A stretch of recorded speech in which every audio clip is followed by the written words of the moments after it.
This week's video is prompted by a question from a viewer. They asked me to comment on battery degradation and its impact on the longevity of EVs. Are these cars that we can keep long term? Stay with me to find out. Battery degradation is a slow reduction in the total capacity of that battery over its lifetime. By slow, I mean slow. This happens over many years, or many charge-discharge cycles, at least in an EV. But it's a real effect, and it results in the maximum range per charge of an EV slowly reducing through its life. It's all very well our EVs doing good ranges on day one, as we roll out of the dealership with our shiny new toy. But if, after a couple of years, degradation were to rob us of half of that, then they'd be really of limited use. So is that accurate? Is that really what happens? Are we at risk of losing half of our range?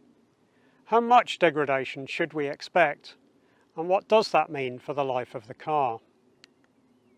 After all, as we've discussed in other videos, more CO2 is emitted in manufacturing an EV than is released in manufacturing an ICE car. So we need the car to last until well past the break-even point if we are to see CO2 emissions reductions from their introduction. Furthermore, EVs are very expensive to buy new, and so it's also important that we understand longevity from the perspective of cost. We can't be buying an expensive car every few years, can we?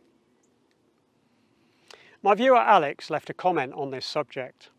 His concern was about how the long-term reduction in range would impact his ability to transition to an EV. His comment is a bit long to include in full, but here's one section for us to consider. An EV is advertised as having a 200-mile range, but in the real world we know it will do approximately 30% less. That's 140 miles, even lower in winter or at motorway speeds. The manufacturer guarantees the battery will still have at least 70% capacity after 8 years. That's another 30% less. So now the 140-mile real-world range has now become 98 miles. Someone buying a car for their retirement might want to keep that car for 10 or even 15 years, and it might be their only car.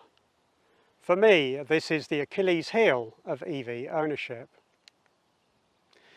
Okay, so they all seem valid points, don't they? It's true that a car's actual range is less than the WLTP figure that's advertised. It's also true that range is reduced in the winter and also at motorway speeds. And finally, it's fair to say that the range of the EV will reduce over its life through degradation. All of those things are true. But of course I'm not going to leave it there. It wouldn't be much like one of my videos if I didn't dig into the details of this a little bit. The first thing I feel obliged to do is jump to the defence of the manufacturers just a little bit. To avoid making this video too long, I will simply say that manufacturers don't get a choice on what range figures they are able to publish. That they are not realistic is not their fault. Anyway, back to the question in hand. Let's check our starting point. An EV with 200 miles of WLTP range. So actually that seems a bit low, for WLTP range anyway. At least for a car that was designed in the last few years, which is an assumption I'm making today. I can't think of all that many cars with that little WLTP range these days. Don't get me wrong, there are some, but just not very many. And therefore taking 30% off that before winter and motorway adjustments might not be right. However, taking 30% off for the winter adjustment isn't a bad rule of thumb. That's for a car without a heat pump, by the way, in the worst of weather. So that's somewhat worst case winter adjustment, but that's okay, we'll run with that.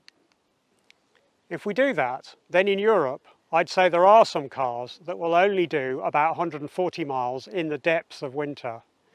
The Stellantis cars spring to mind.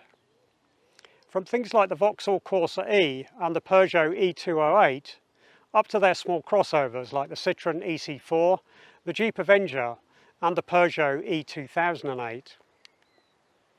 That fits with my experience with the Zoe as well. My Zoe will do about 165 miles on the motorway in the coldest winter months.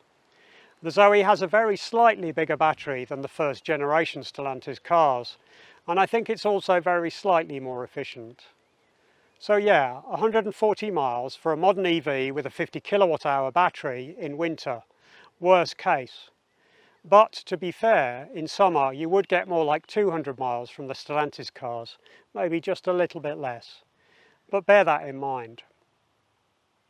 So the next point is about degradation. Alex points out that most manufacturers have been offering battery warranties of 8 years or 100,000 miles in the UK. There are a couple that are only 7 years, Kia and MG it seems, but otherwise it is 8 years. The warranty offers replacement of the battery in the event that the capacity of the original falls below a certain percentage state of health, and 70% seems to be an industry-wide level that is used. So Alex's maths is quite right. If one of those Stellantis cars were to reach its warranted range just after it passed the end of the warranty period, its remaining range would be 98 miles. That's 70% of the 140 miles we were saying was probably about right. Although that is one of the cars with the smallest of capacities we might consider valid, in the winter, on the motorway, and assuming full degradation, which is sounding worst case all round. And I get the point. We should probably assume that cars are being engineered to just exceed the warranty terms. That certainly seems to be what we see with some consumer electronics, doesn't it? It does feel sometimes like some of the things we buy have been designed to fail just past their warranty period, warranty plus a week, so that we have to buy a new one as soon as the manufacturer is no longer liable for repairs. But is that what EV manufacturers are doing? Is that what we see in real life? Are they designing to that level of accuracy? Well, let's consider what happens if the battery fails. Cars are actually fairly low profit items, so they can't afford to simply replace the car, as would happen with consumer electronics. People also get pretty attached to their cars as it happens. So no, the car will need to be repaired, not replaced, were the battery to fail to achieve the warranty period. So let's think of the cost of repairs. Replacing an EV battery under warranty is going to be a pretty expensive thing to do. As we know, EV batteries are not cheap at the moment, and whilst they are not required to give you a new one under the warranty terms, there is some significant value to even a refurbished battery, on top of which they will have to pay labour costs to install it. Remember that most dealerships operate under a franchise model. The technicians at those dealerships usually don't work for the manufacturer, they work for the dealership themselves, and so the dealership will charge the manufacturer more than minimum cost for repairs they carry out. That means failures would be expensive. So it's a fairly high-risk approach to try to game the warranty and have the car fail on cue. Cars are also likely to see a lot of variation in their usage across an 8-year period, or 100,000 miles. Some might do very little mileage at all, whereas others might get used very heavily in the ways that stress the batteries the most. So it would be difficult to do that level of obsolescence engineering very accurately, especially with a relatively new technology of which they have somewhat limited experience. So no, I think it's unlikely that manufacturers will roll the dice like that. They are generally fairly risk averse. So I think they will want to make sure there are minuscule chances of warranty claims being made. I put it to you that they will be very cautious with their charging and battery management strategies. That's my theory. But theory isn't enough, is it? I'm sure you would be unsatisfied if I left the video at this point with just my opinion and nothing else to show for it. Lithium-ion EVs have been around a fair while now, about 13 years at this point. So we should be in a situation in which we can access measurements of the real-world behaviour of EV batteries. What can we find? If you Google average EV battery degradation, you will immediately see a figure of 2.3% per year. So that must be our result, presumably. Well, we need to be a little careful. Perhaps we should check the source, make sure that it's reliable and valid. If we read a number of the search results from such a Google search, we will see that they all point back to a single study, one done by a company called Geotab. The articles always quote that it's based on results of over 6,000 EVs, so that's useful, but actually 6,000 EVs isn't all that many. And what's quite interesting is that the dates on the articles we are seeing vary quite wildly. Some are from back in 2020, and yet some are as new as 2024. And yet the articles always seem to say that the results are based on data from about 6,300 EVs. So what's going on there? Their website allows us to slice and dice the data by model and model year. And if we do so, we can see a couple of interesting anomalies. Firstly, the newest cars we can choose are from 2019. Secondly, there's a car from 2014 we can choose, actually a small van, as we have the option of seeing data for Renault Kangoos.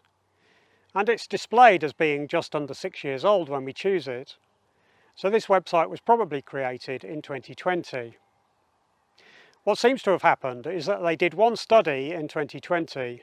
They published their findings pretty widely as a press release that year, and then they have been playing the game of rehashing it as a new story since then.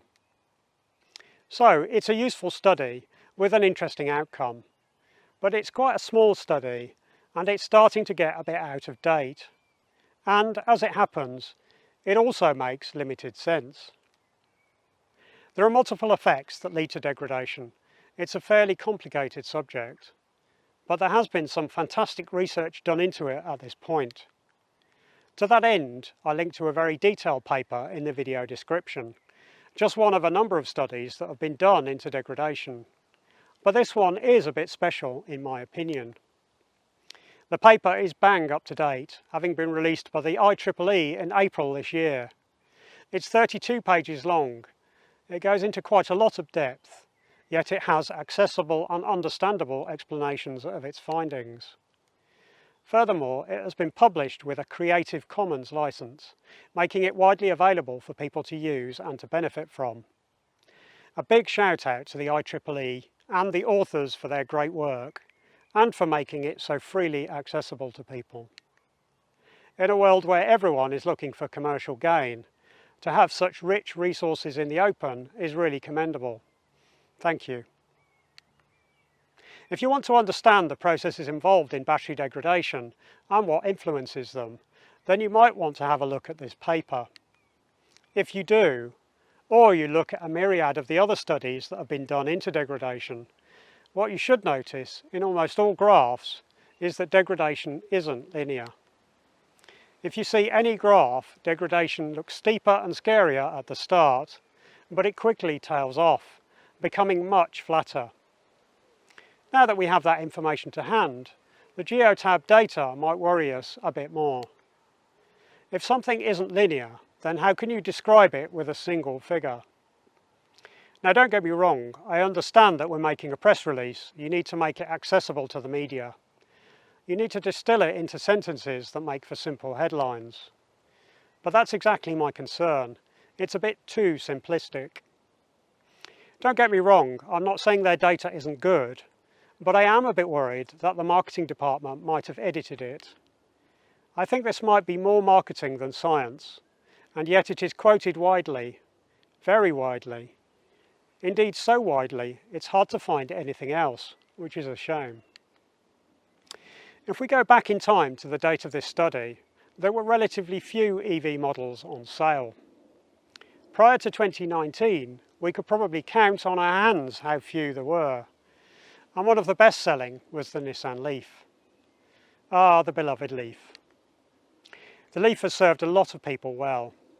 It progressed the industry, helping to propel the EV into the mainstream. It was a decent size, it was relatively affordable, and it was reliable. While Tesla were busy selling the Model S to wealthy buyers to recoup their investment, struggling to make enough money to stay afloat, the Leaf sold for much less.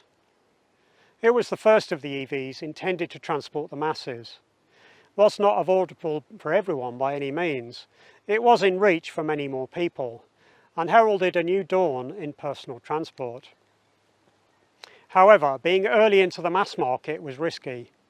They were very much forging their own path, having to find their own way. Making an affordable EV intended for the mass market was going to be really hard back then, and difficult decisions would have to be made. Unfortunately, one of those decisions would prove to be very problematic, and that's the decision not to fit thermal management for the battery pack.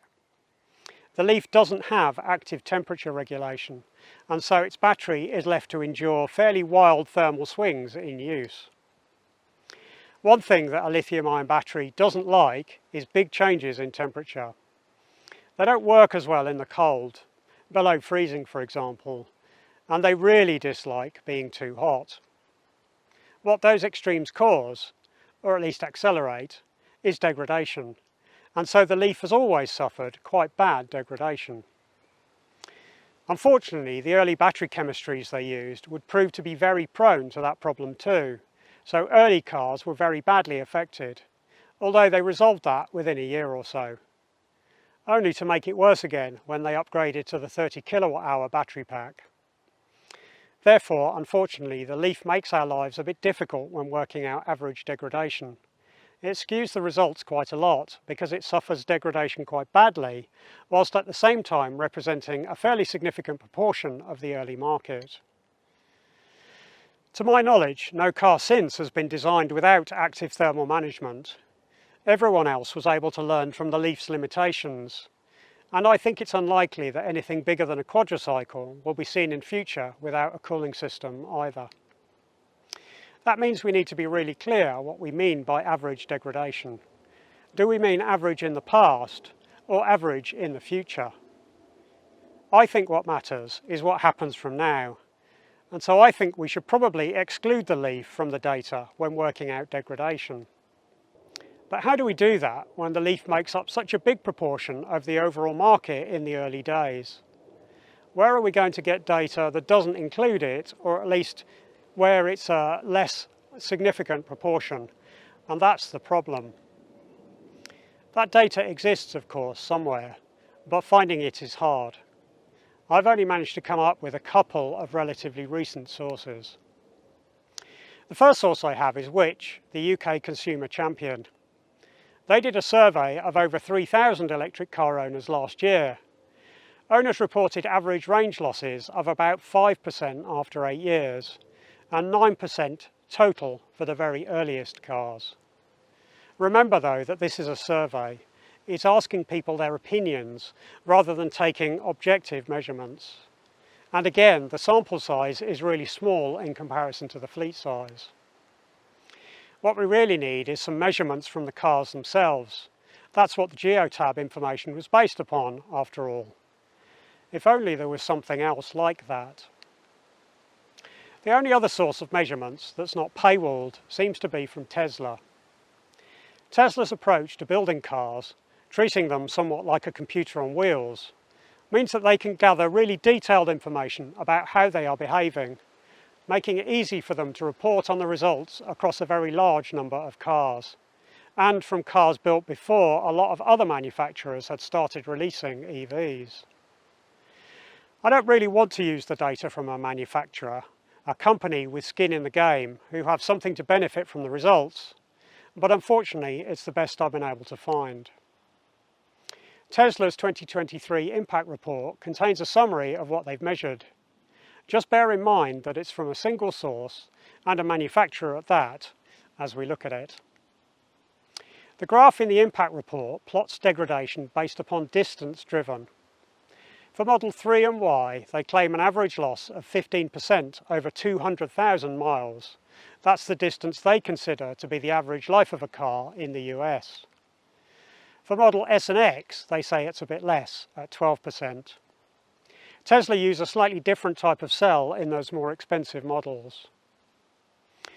Now those losses are averages, of course, so some will be a bit worse than that. That's how averages work. But what is clear is that it's unlikely a car will lose as much as 30%. 15 to 20% seems more likely over its life.